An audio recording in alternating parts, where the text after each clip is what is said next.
తెలుగుదేశం నాయకులు బుగ్గన రాజేంద్రనాథ్ రెడ్డి గారి గురించి చులకనగా మాట్లాడడం చాలా బాధాకరం. ఎందుకంటే ఆయన చిన్న వయసులో నుండే ప్రజలకు ఏ అవసరాలు ఉన్నాయో తెలుసుకొని చేసే సత్తా సామర్థ్యం మేధాశక్తి కలిగినటువంటి వ్యక్తి. అటువంటి వ్యక్తిని ఏ మూలన కూడా మీకు అర్హత లేని మీరు ఈరోజు మాట్లాడడం చాలా హాస్యాస్పదం. ఒక వ్యక్తి ఓడిపోతే ఆయనను మతిస్థిరమించిందని ఏమో అయిందని తెలియజేయడం చాలా బాధాకరం.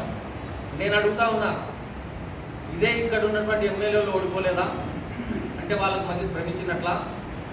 ఇంకెందుకు ముఖ్యమంత్రి నారా చంద్రబాబు నాయుడు గారే 2004లో ఓడిపోలేదా, 2009లో ఓడిపోలేదా, 2019లో ఓడిపోలేదా అంటే ఆయనకు మతి భ్రమించినట్ట? ఏం మాట్లాడుతున్నారు మీరు? ఒక్కసారి రాజకీయ వ్యవస్థ తీసుకొచ్చినటువంటి నాయకుడు ఈరోజు రాష్ట్రంలో ఒక పంచాయతీ సర్పంచ్ స్థానం నుంచి రాష్ట్రంలో ఆర్థిక శాఖ మంత్రిగా ఎదిగినటువంటి ఆయనను మీరు ఇంత చులకనగా మాట్లాడడం చాలా బాధాకరం.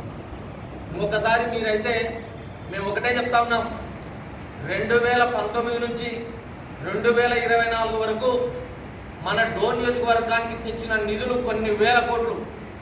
అటువంటి నిధులను మీరు 2024 నుంచి 2029 వరకు తేగలరా? ఛాలెంజ్ చేస్తూ ఉన్నాం. ప్రజల మీద మమకారం ఉంటే ప్రజలు మిమ్మల్ని గెలిపించారు. ప్రజలు మిమ్మల్ని గెలిపించినారు కాబట్టి ప్రజలకు సేవ చేయండి, లేదంటే ఎన్నికల ముందు ఇచ్చిన హామీలను నెరవేర్చండి. అంతేగాని ఓడిపోయిన వాళ్ళ మీద గురించి 24 గంటలు మాట్లాడటం టైం వేస్ట్. అలాగే సూపర్ 6 కాని పథకాలను అవి మేము చేశానని చెప్తా ఉన్నారు.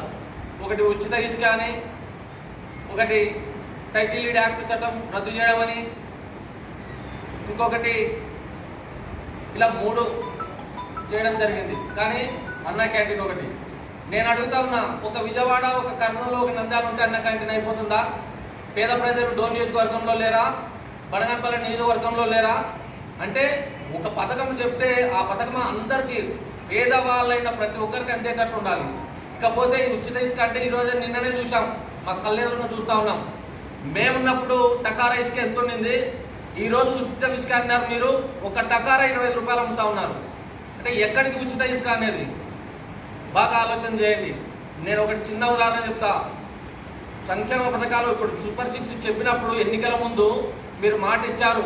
అది ఎలా ఉందంటే, ఒక 2 వ్యక్తులు పెళ్లి కొడుకు తండ్రి, పెళ్లి కూతురు తండ్రి ఒక పెళ్లి ఫిక్స్ చేసినప్పుడు అటువంటి దాంట్లో పెళ్లి కూతురు తండ్రిని అడిగినాడు పెళ్లి కొడుకు తండ్రి, అయ్యా నీకెళ్ళి నుంచి ఎంతమంది వస్తారు భోజనానికి అని.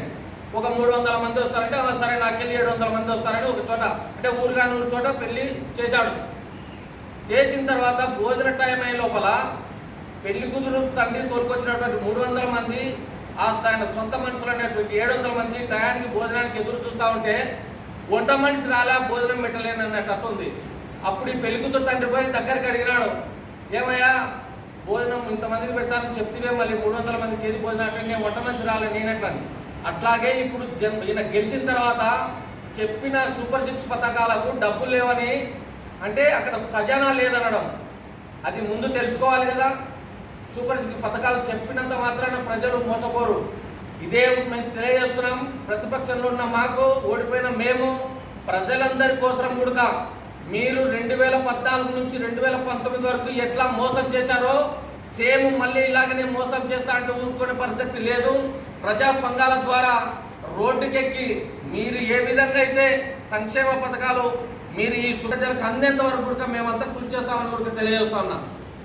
ఇంతటితో మీరు మాట్లాడే ప్రతి ఒక్క విషయాన్ని కూడా హోదాను మించి మాట్లాడడం చాలా బాధాకరం. అది మీ జిజ్ఞాసకే వదిలేస్తున్నాం. అలాగే కోట సూర్యభాస్కర్ రెడ్డి గారిని కమిషన్లు తీసుకుంటామని మాట్లాడడం, ప్యాపిల్లో మీటింగ్లు అనడం, మేము ఒక మాట చెప్తా ఉన్నాం. దానికి వారి కుటుంబం కూడా మంచి కుటుంబమే, కానీ కమిషన్లకు కక్కుబడి చేసిందని మేము అట్లా చెప్పలేదు. ఇంకో మాట చెప్తా ఉన్నా, మీరంతా మీరు వాళ్ళ మీద బురద చల్లే రకంగా మీరు తయారవుతున్నారు.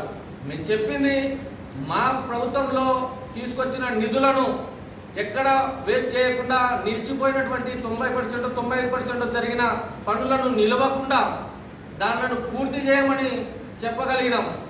అంతేగాని కమిషన్లకు మాత్రమే నిలబడినారని నేను చెప్పలేదు. బాగా ఆలోచించుకోండి. ఇంకొకసారి మీరు ఓడిపోయిన మమ్మల్ని అని కాదు, గెలిచిన మీరు ప్రజలకు ఏం చెప్పినారు, ప్రజలకు ఏం చేయాలా, దాని మీద ఆలోచన చేయమని మనస్ఫూర్తిగా కోరుకుంటున్నాను.